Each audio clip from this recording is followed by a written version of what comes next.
Today, let's talk about birth tourism. Birth tourism sounds like a great idea if you're the one doing it. But if you're the taxpayer paying for it in any of these countries like the United States and Canada, that automatically gives citizenship to anybody born on our soil, it's a bad idea, and it's got to stop. Needed a constitutional amendment. Right. Guess 14th what? Amendment. You don't. You don't. Number one, you don't need that. Number two, I mean, that's in dispute. you could definitely That's very much in dispute. Well, you can definitely do it with an act of Congress, but now they're saying I can do it just with an executive order. Now, how ridiculous! We're the only country in the world where a person comes in, has a baby, and the baby is essentially a citizen of the United States for 85 years with all of those benefits. It's ridiculous. Maybe I get a one-way ticket down the memory lane. There are two hearts beating. There's nothing will ever be the same. We had a chance, babe, to work it all out, but we blew it on our foolish pride. And now I wanna scream and shout. I love The idea that you should get citizenship just because you're born on some chunk of land is nonsense, because most countries actually don't do that. And it's one of the things Canada and the United States has in common, this crazy rule. In the fancy palm-lined suburbs on the edge of LA County, a local lawyer has been leading the search for maternity hotels. This is one here that has been reported in a formal complaint to the City Council. They're essentially maternity motels where they rent out 3 to 4 rooms in the home to pregnant women that are coming from China and giving birth to get the dual citizenship. And I'm not against immigrants. Everybody in the United States and Canada is an immigrant, including the First Nations indigenous people, because nobody is from North America.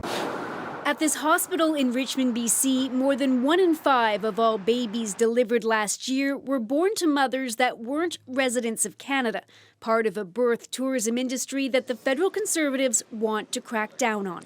We should fight for our own babies. Thank you. At the party's convention, delegates endorsed a resolution to scrap the long-standing policy of giving citizenship to everyone born here. So this is about playing by the rules and not having foreigners from third world countries or second world countries gaming the system to milk Canada and the US of A of entitlements that you're going to pay for while they didn't contribute to.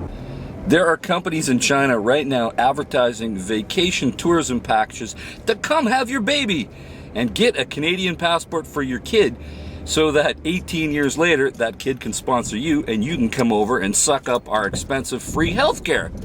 I say BS. Experts say there isn't a good sense of how big of an issue birth tourism is in Canada because the numbers aren't specifically tracked. But in BC, it is on the government's radar. There are reportedly more than 24 so-called birthing houses that cater to foreign mothers in this province. And these kids who are born here are going to get cheap education because, after all, they're going to be citizens.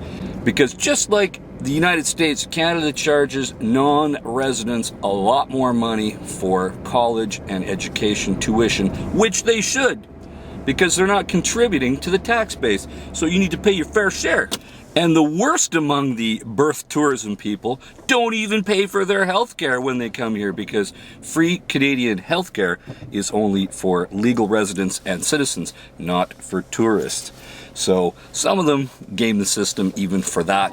Come here, have a kid, and their entire birth medical bill is just walked away from, and Canadian taxpayers have to eat it. Now, Canada is so liberal with our citizenship granting that if you were born in international airspace on a Canadian registered aircraft, you're a Canadian citizen. Ha ha! And the same applies to ships, of course, registered in Canada.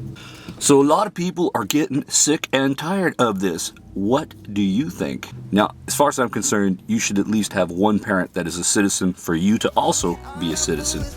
I don't think that's too much to ask. What do you think?